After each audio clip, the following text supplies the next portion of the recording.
अर्जुन की दूसरी शादी में अहाना को देख उड़े पिशमोनी और पोल्टू के होश। जी हाँ दोस्तों, बड़े घर की छोटी बहू में आने वाला है बड़ा तूफान।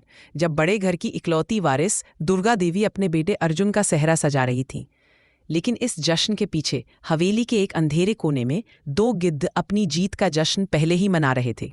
वो थी पिशमोनी और उनका दाया हाथ पोल्टूदा। वाह पिशमोनी, मान गए। पोल्टूदा ने विस्की का बूट भरते हुए फुसफुसाया, क्या चाल चली है। पहले उस अहाना को घर से बाहर किया, अर्जुन और दुर्गा देवी की नजरों में उसे इतना गिरा दिया कि कोई उसका नाम तक नहीं लेना चाहता। और अब अर्जुन की शादी अपनी भतीजी से। एक बार ये शादी हो जाए फिर अर्जुन तो हमारी कठपुतली है, सारी जायदाद ये हवेली सब अपनी। पिशमोनी ने अपने होठों पर एक कुटिल मुस्कान सजाई। उसकी आंखों में दौलत की हवस साफ चमक रही थी। पोल्टू, खेल तो अभी शुरू हुआ है। दुर्गा देवी सोचती है कि मैं ये शादी घर के वारिस के लिए करवा रही हूं। अर्जुन सोचता है कि वो अहाना के दिए धोखे से आगे बढ़ रहा है, लेकिन असलियत तो ये है कि ये शादी दुर्गा देवी की सारी प्रॉपर्टी हमारे नाम करने का पहला कदम है। मेरी भतीजी मालती जैसे ही इस घर की बहू बनेगी, अर्जुन से पावर ऑफ अटॉर्नी पर दस्तखत करवाना मेरा काम है। फिर दुर्गा देवी बजाती रहेंगी मंदे का घंटा। दोनों ठहाका लगाकर हंसे। उन्हें क्या पता था कि उनकी यह हंसी चंद पलों की मेहमान है। उन्हें लगा था कि उन्होंने अहाना नाम के कांटे को अपनी जिंदगी से हमेशा के लिए निकाल फेंका है। उन्होंने अर्जुन के कान इतने भरे थे, अहाना के खिलाफ इतने झूठे सबूत गढ़े थे कि खुद अर्जुन यह मानने लगा था कि अहाना ने उससे कभी प्यार किया ही नहीं, वो सिर्फ उसकी दौलत के लिए आई थी। और जब पिशमोनी ने उस पर झूठा इल्जाम लगाकर उसे धक्के मारकर घर से निकाला था, तब अर्जुन पत्थर बना खड़ा रहा था। यही दर्द अहाना को खाए जा रहा था, लेकिन यही दर्द आज उसकी ताकत भी बन चुका था। मंडप सज चुका था। अर्जुन, जो किसी बुत की तरह लग रहा था, अपनी माँ दुर्गा देवी के कहने पर बेदिली से सारे रीति रिवाज निभा रहा था। उसकी आंखें खाली थी, जैसे उनमें कोई जान ही न बची हो। वो आज भी अहाना से नफरत नहीं कर पाया था। बस उसके धोखे, जैसा कि उसे यकीन दिलाया गया था, ने उसे अंदर से तोड़ दिया था। दुर्गा देवी भी खुश नहीं थी, पर पिशमोनी ने उन्हें यकीन दिला दिया था कि घर में नई बहू के आने से ही अर्जुन की जिंदगी वापस पटरी पर आएगी। पंडित जी ने मंत्रोच्चार शुरू किया। वर और वधू को फेरों के लिए बुलाइए। मालती, पिशमोनी की भतीजी, घूंघट ओढ़े अर्जुन के पास आकर बैठ गई। पिशमोनी और पोल्टूदा की आंखें चमक उठी। उनकी मंजिल बस कुछ ही कदम दूर थी। चलिए गठबंधन कीजिए, पंडित जी ने कहा। जैसे ही पिशमोनी गठबंधन की पोटली लेकर आगे बढ़ी, हवेली के दरवाजे से एक ऐसी आवाज आई जिसने शहनाइयों की गूंज को चीर कर रख दिया। रुकिए। एक पल के लिए जैसे वक्त थम गया हो, सबकी निगाहें दरवाजे पर जाती की। वहां अहाना खड़ी थी, वही अहाना जिसे उन्होंने बेइज्जत करके घर से निकाला था। लेकिन आज वो रोती बिलखती बड़े घर की छोटी बहू नहीं लग रही थी। आज उसकी आंखों में आंसू नहीं, अंगारे थे।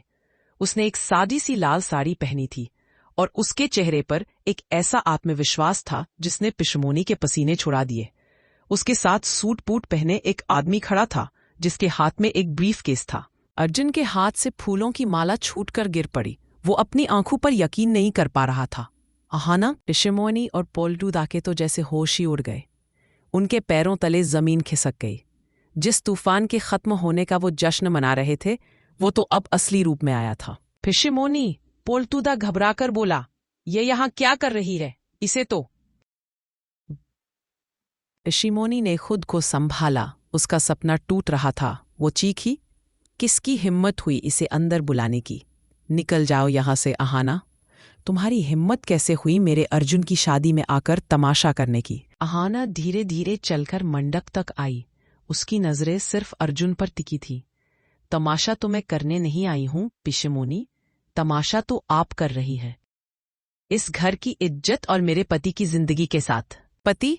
पिशमोनी ने व्यंग से कहा, किस पति की बात कर रही हो? वो तुम्हें कब का छोड़ चुका है। यही तो आप सबकी गलत फहमी है, अहाना ने कहा और अपने साथ आए वकील की तरफ इशारा किया। वकील साहब ने अपना ब्रीफकेस खोला और कुछ कागज बाहर निकाले।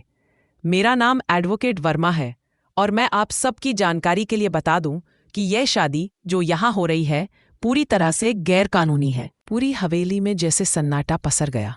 दुर्गा देवी, जो अब तक चुप थी, गरज उठी, क्या बकवास है ये?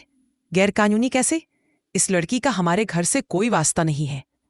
वकील वर्मा ने शांति से जवाब दिया, वास्ता है दुर्गा देवी, बहुत गहरा वास्ता है, क्योंकि कानून की नज़रों में श्रीमती अहाना अर्जुन ठाकुर ताज भी आपके बेटे अर्जुन ठाकुर की इकलौती और कानूनी पत्नी है। झूठ, अर्जुन पहली बार चीखा, हमारा तलाक।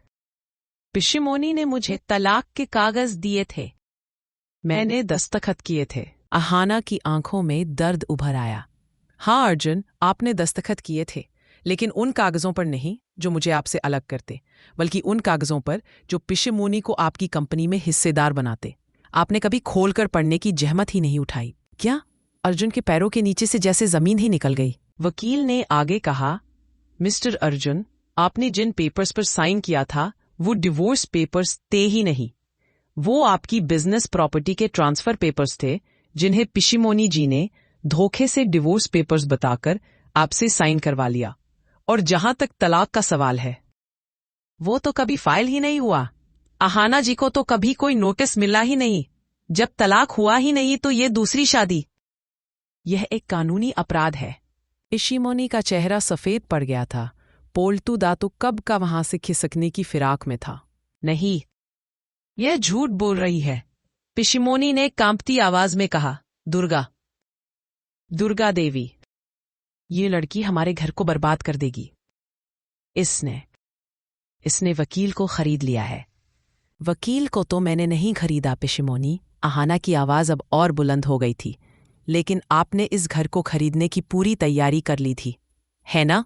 अब अहाना ने सबको असली सच्चाई दिखाने का फैसला किया। आप सब जानना चाहते हैं ना कि पिशिमोनी मेरे पति की शादी अपनी भतीजी से क्यों करवाना चाहती है? घर के वारिस के लिए नहीं। अहाना ने वकील की तरफ फिर इशारा किया।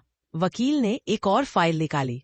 दुर्गा देवी, ये आपके और आपके बेटे अर्जुन के ज्वाइंट अकाउंट की पिछले 6 महीने की बैंक स्टेटमेंट्स हैं, और ये कुछ प्रॉपर्टी के कागजात हैं जिन पर अर्जुन के जाली दस्तखत है।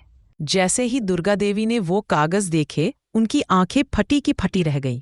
करोड़ों रुपए उनके अकाउंट से पिशिमुनी और पोल्टूदा के नाम पर बने फर्जी कंपनियों में ट्रांसफर किए गए थे। यह सब क्या है पिशी? दुर्गा देवी की आवाज में अब गुस्सा नहीं, सदमा था। पिशिमोनी और पोल्टूदा के सारे सपनों पर पानी फिर चुका था। उनका पूरा खेल, उनकी पूरी साजिश, जिसे वो अपनी जीत समझ रहे थे, अहाना ने एक झटके में तबाह कर दिया था। पिशिमोनी, पोल्टूदा मिलकर दुर्गा देवी की सारी प्रॉपर्टी अपने नाम कराना चाहते थे। अहाना ने खुलासा किया, इन्होंने पहले मुझे रास्ते से हटाया क्योंकि मैं इनकी साजिशों को समझने लगी थी। फिर इन्होंने अर्जुन को मोहरा बनाया, और आज अगर मैं वक्त पर न पहुंचती तो ये अपनी भतीजी के जरिए अर्जुन से बाकी बची जायदाद पर भी दस्तखत करवा लेते, और आप सब, दुर्गा देवी और अर्जुन, सड़क पर आ जाते। पूरा घर शॉक्ड हो गया था। मेहमानों के बीच कानाफूसी शुरू हो गई। पिशिमोनी की भतीजी मालती ने अपना घूंघट उठाया और अपनी बुआ को घूरते हुए बोली, पिशी, आपने तो कहा था कि ये घर। चुप कर, पिशिमोनी उस पर चिल्लाई, और फिर घुटनों के बल गिरकर दुर्गा देवी के पैर पकड़ लिए। नहीं दुर्गा, यह झूठ है। यह सब इस पोल्टू ने किया है। इसने मुझे फंसाया। मैं तो तुम्हारे घर का भला चाहती थी। पोल्टूदा यह देखकर भड़क गया। अरे वाह पिशी, अब सारा इल्जाम मुझ पर? मैं तो वही करता था जो तुम कहती थी। अहाना को घर से निकालने का प्लान किसका था? अर्जुन के कान भरने का प्लान किसका था? ये शादी, यह सब तुम्हारा किया धरा है। दोनों गिद्ध अब सरेआम एक दूसरे पर इल्जाम लगा रहे थे। दुर्गा देवी पत्थर की मूरत बनी खड़ी थी। उन्हें अपने विश्वास के टूटने का दर्द हो रहा था, लेकिन सबसे ज्यादा टूटा हुआ इंसान वहां अर्जुन था। उसे एहसास हो रहा था कि उसने क्या खो दिया है। उसने अपनी पत्नी, अपनी अहाना पर विश्वास नहीं किया, और उन लोगों पर विश्वास किया जो उसकी पीठ हुए छुरा घोंप रहे थे। अहाना ने वकील को इशारा किया, एडवोकेट वर्मा, पुलिस को फोन कीजिए। धोखाधड़ी, जालसाजी और मेरी जिंदगी बर्बाद करने के इल्जाम में इन दोनों को गिरफ्तार करवाइए। पिशिमोनी और पोल्टूदा के होश उड़ गए। उनका खेल खत्म हो चुका था। अहाना ने एक आखिरी नजर अर्जुन पर डाली, जिसकी आंखें अब पश्चाताप के आंसुओं से भरी थी। वो कुछ कहना चाहता था, अहाना, मैंने दैट। लेकिन अहाना ने उसे बोलने नहीं दिया। वो मुड़ी और हवेली के उसी दरवाजे की तरफ चल दी जहां से उसने तूफान की तरह एंट्री ली थी। बड़े घर की छोटी बहू आज अपना सम्मान और अपना हक वापस जीत चुकी थी, लेकिन क्या वो इस टूटे हुए रिश्ते को और इस बिखरे हुए घर को दोबारा जोड़ पाएगी? यह सवाल पूरी ठाकुर हवेली में गूंज रहा था। आज के एपिसोड में बस इतना ही। कमेंट में बताएं यह स्टोरी कैसा लगा।